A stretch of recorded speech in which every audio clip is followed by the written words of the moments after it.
Welcome to GK facts. स्वागत है एक बार फिर से आप सबके अपने यूट्यूब चैनल जीके फैक्ट्स में। जानेंगे इस वीडियो के अंदर, यानी कि आज का जो हमारा 11 बजे वाला टॉपिक है वो है राष्ट्रीय सफाई कर्मचारी आयोग जो था उसका भी विस्तार किया गया है, यानी कि इसको बढ़ा दिया गया है। ठीक है, तो याद रखिएगा कि राष्ट्रीय सफाई कर्मचारी आयोग का भी विस्तार किया गया है। तो आखिर में इसका विस्तार क्यों किया गया है, क्या इसके पीछे कारण है, क्या होता है राष्ट्रीय सफाई कर्मचारी आयोग का भी इसका गठन किया गया था, पूरा मैं आपको वीडियो के अंदर बताने वाला हूँ। बस आपको वीडियो को अंत तक जरूर देखना है। टॉपिक पेपर के पॉइंट ऑफ व्यू से काफ़ी इंपॉर्टेंट है।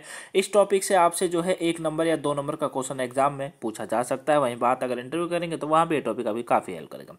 बस वीडियो को एंड तक देखिएगा। यदि कहीं से भी टॉपिक नहीं समझ आता है तो कमेंट बॉक्स में कमेंट करके जरूर बताएगा, वहाँ आपको आंसर मिल जाएगा। क्लियर। वहीं इस वीडियो की पीडीएफ फाइल का लिंक भी नीचे डिस्क्रिप्शन बॉक्स में दिया हुआ है, वहाँ से आप डाउनलोड कर सकते हैं। चलिए स्टार्ट करते हैं टॉपिक को। जानते हैं राष्ट्रीय सफाई कर्मचारी आयोग के बारे में। देखिए क्या कहा जा रहा है कि केंद्रीय मंत्रिमंडल ने हाल ही में राष्ट्रीय सफाई कर्मचारी आयोग को 3 और वर्षों के लिए बढ़ा दिया है। वहीं इस आयोग का जो है वर्तमान कार्यकाल जो था वो मार्च 2022 में समाप्त हो रहा था, लेकिन इसके बाद आयोग को अभी 3 साल के लिए सरकार ने और बढ़ा दिया और इसका विस्तार जो किया गया है, यानी कि इसको जो बढ़ाया गया है वो 43.68 करोड़ रुपए की लागत से किया जा रहा है। ठीक है ना। तो यानी कि अगर अब इसको 3 साल के लिए बढ़ाया जाएगा तो इतना इसमें खर्चा आने वाला है, ये आपको याद रखना है। करीबन 44 करोड़ रुपए का खर्चा आएगा। ठीक है, तो यहाँ से आप 2-3 पॉइंट्सों को याद रखिएगा। पहला कि भाई राष्ट्रीय सफाई कर्मचारी आयोग का अभी कार्यकाल केंद्रीय मंत्रिमंडल के द्वारा बढ़ाया गया है। कितने वर्षों के लिए बढ़ाया गया है पूछा जाएगा, 3 वर्षों के लिए बढ़ाया गया है। खत्म कब हो रहा था, मार्च 2022 में, और अब 3 साल और आगे कर दिया गया है। ठीक है, याद रखिएगा। अच्छा, अब इसका विस्तार यानी कि इसको बढ़ाया गया है तो जाहिर सी बात है इसमें लागत भी लगी होगी। कितनी लगी है, 43.68 करोड़ रुपए, यानी करीबन 44 करोड़ रुपए की लागत लग गई है। ठीक है, आगे समझते हैं आगे क्या कहा जा रहा है। देखिए सफाई कर्मचारी हाथ से मैल ढोने वाले लोग हैं, वह नालियों और सीवर को हाथों से साफ करते हैं और बिना किसी सुरक्षा या उपकरण के। देखिए होता क्या है, आज भी अगर हम अपने समाज में बात करें, अपने भारत देश में बात करें, हालांकि वैसे तो हम लोग डिजिटल बन रहे हैं धीरे धीरे करके, लेकिन काफ़ी चीज़ें ऐसी हैं जहां पर हम अभी तक डिजिटल हुए ही नहीं हैं। ठीक है ना। अब ये जो राष्ट्रीय सफाई कर्मचारी आयोग है, ये हालांकि इनका जो काम करने का तरीका है, ये जितनी भी सफाई करते हैं ये सारी मशीनरी द्वारा करते हैं। ठीक है, और सरकार का उद्देश्य यही है कि भैया इनको हर कोने कोने में पहुंचा देना। क्योंकि आपने देखा होगा जब आपके कॉलोनी में, आपके इलाकों में जब वो सफाई करने वाले आते हैं, ठीक है ना, सफाई करने वाले आते हैं, मैं बड़े सीवरों की या बड़े नालों की बात नहीं कर रहा, वहाँ तो मशीन से सफाई होती है, लेकिन अगर बात करें कि नालियों की, जो हमारे गलियों में नालियाँ बनी होती है, हमारे मोहल्लों में नालियाँ होती हैं, उनको आज भी वही जो पहले 90 में वो डंडे से साफ करा जाता था, उसी से आज भी करा जाता है ना। तो मतलब काफ़ी ऐसी चीज़ें हैं जहाँ पर हम अभी तक डिजिटल हुए ही नहीं है, हमारा वही सब चल रहा है। समझ रहे हैं ना। अब जैसे मैं एक एग्जांपल हम और लेते हैं, जैसे कि फॉर्मों का एग्जांपल लेते हैं। हालांकि अब तो ऑनलाइन हो गया, अब तो 95%, 99% अभी भी ऑनलाइन हो गया, लेकिन कई फॉर्म आज भी ऐसे हैं, कई चीज़ें आज भी ऐसी हैं, कई दफ्तर आज भी ऐसे हैं जहाँ पर उनके ऑनलाइन का उनको अता पता ही नहीं है, वहाँ पर आपको चक्कर काटने पड़ते हैं। समझ रहे हैं ना। तो मैं वही कहना चाह रहा हूँ कि कई जगहों पर आज भी ऐसा है। जैसे हम बात करें सफाई कर्मचारी, अब आपने देखा होगा कि अगर आपके वहाँ कोई सफाई कर्मचारी आते होंगे गली मोहल्लों में, तो उनके पास कोई मशीनरी नहीं होती, कोई मशीन नहीं होती उनके पास, वो अपने हाथों से उन चीज़ों को साफ करते हैं। ठीक है, और सरकार यही चाहती है कि हर मोहल्ले, हर कॉलोनी, हर क्षेत्र के अंदर इन सफाई कर्मचारी आयोग को पहुँचा देना, ताकि मशीनरी के द्वारा साफ हो। लेकिन बड़े बड़े आप नालों में, बड़े बड़े सीवरों में देखेंगे तो वहाँ मशीनों के द्वारा ही अब सफाई होती है। ठीक है, और ये होना जरूरी भी है, क्योंकि अगर हाथ से ही मान लीजिए गंद होता है और वही लोग अगर हाथ से साफ करेंगे तो उनसे होने वाली बीमारियां और साथ में कुछ अलग कोई खतरा हो जाए तो वो अलग से है। ठीक है ना। तो यही कहा जा रहा है यहाँ पर कि सफाई कर्मचारी हाथ से मैल ढोने वाले लोग हैं और वह नालियों और सीवरों को जो है हाथों से साफ करते हैं और बिना किसी सुरक्षा और उपकरण के। ठीक है, वही इसकी पृष्ठभूमि क्या है उसको समझते हैं। तो देखिए राष्ट्रीय सफाई कर्मचारी आयोग जो है वो एक सलाहकार निकाय है और के रूप में जो है बनाई गई थी। साथ में इसने जो है भारत सरकार को सफाई कर्मचारी के कल्याण के लिए सिफारिश प्रदान की है। साथ में ये जो आयोग है इसने सफाई कर्मचारियों के लिए विशेष कार्यक्रमों के लिए जो है क्रियान्वयन का मूल्यांकन भी किया है। ठीक है, तो याद रखिएगा कि जो राष्ट्रीय सफाई कर्मचारी आयोग है ये एक सलाहकार निकाय के रूप में बनाई गया था इसको, और अभी जिसका विस्तार इसका कर दिया गया है 3 साल के लिए। साथ में इसने जो है भारत सरकार को सफाई कर्मचारियों के कल्याण के लिए सिफारिश प्रदान करी थी। क्योंकि होता क्या था कि जो सफाई कर्मचारी होते थे वो हाथ से ही जो सफाई होती थी, जैसे नालियाँ साफ करनी है, नालों को साफ करना है, सीवरों को साफ करना है, वो हाथ से ही करते थे। यानी कि उपकरणों का यूज ही नहीं होता था, है ना, कोई भी जो है मशीनरी का यूज ही नहीं करते थे। तो इसीलिए इन लोगों ने सिफारिश करी कि भैया इन लोगों को मशीनें दो। हालांकि अगर आज भी देखें, आज भी अभी मैंने आपको बताया था कि अभी भी देखें तो गली मोहल्लों में जो सफाई करने वाले आते हैं उनके पास कोई मशीन नहीं होती, ठीक है। वही जो डंडे में जो वो लगा कर आते हैं, वो मशीन एक वो लोहे का कुछ होता है, उससे ही साफ होता है, तो उससे ही साफ हो रहा है। वो 90 से चलता आ रहा है, ठीक है ना, 90 से चलता आ रहा है, वो अभी तक वही चल रहा होता है, ठीक है ना। तो वो चीज़ है। तो ये जो सफाई कर्मचारी आयोग होता है ये इसी चीज़ की सिफारिश करता है कि भैया जो कर्मचारी हैं उनको जो है उपकरण दिए जाने चाहिए, उनको अच्छी अच्छी चीज़ें, अच्छे अच्छे मशीनें दिए जाएँ ताकि वो साफ़ सफाई कर सके और अपने को भी जो है सुरक्षित रख सके। क्लियर है, यहाँ तक समझ गए, आगे समझते हैं। अब आता है हाथ से मैल उठाने वाले कर्मियों के नियोजन का प्रतिषेध और उनके पुनर्वास अधिनियम 2013। देखिए हुआ क्या था कि 2013 में जो है हाथ से जो मैल उठाने वाले कर्मियों थे उनके लिए एक प्रतिषेध और उनका पुनर्वास अधिनियम लाया गया था, ठीक है। अब ये क्या था इसको समझिए। इस आयोग ने, यह जो आयोग था, इस अधिनियम को जो है कार्यान्वयन की निगरानी करता है, समझ रहे ना, यानी कि इम्प्लीमेंटेशन जो होता है उसकी ये निगरानी करता है, ठीक है। और यह जांच करता है कि क्या केंद्र और राज्य सरकार अधिनियम के दायरे में आने वाली शिकायतों के प्रति उचित कार्रवाई करते हैं या नहीं करते हैं, ठीक है।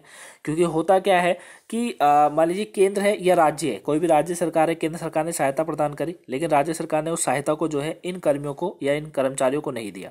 तो अब ये लोग क्या करेंगे, ये अपने हाथों का ही सहारा लेंगे और हाथों से ही उन चीज़ों की सफाई करेंगे, ठीक है।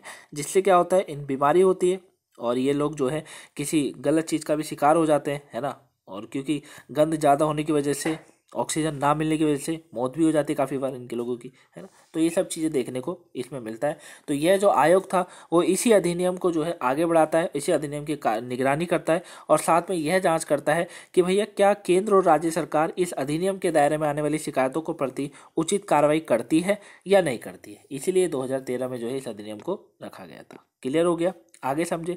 अब आता है एक गैर संवैधानिक निकाय। मतलब एक गैर संवैधानिक निकाय क्या है, जो ये राष्ट्रीय सफाई कर्मचारी आयोग है, ये अभी तक एक गैर संवैधानिक निकाय है। याद रखिएगा क्या है, ये एक गैर संवैधानिक निकाय है, ध्यान से समझिएगा। इस आयोग की जो स्थापना है वो 1993 में हुई थी। कब हुई थी, 1993 में हुई थी। अब इसे जो है राष्ट्रीय सफाई कर्मचारी अधिनियम 1993 के तहत स्थापित किया गया था। इसकी वैधता 1997 तक थी, बाद में इसे 2002 तक जो है और फिर इसे 2004 तक बढ़ा दिया गया। बाद में इसे एक गैर संवैधानिक निकाय बना दिया गया। मतलब यह कानून या अधिनियम द्वारा शासित नहीं है। याद रखिएगा, यह कानून और अधिनियम द्वारा शासित निकाय एक नहीं है, यानी कि यह एक गैर संवैधानिक निकाय है।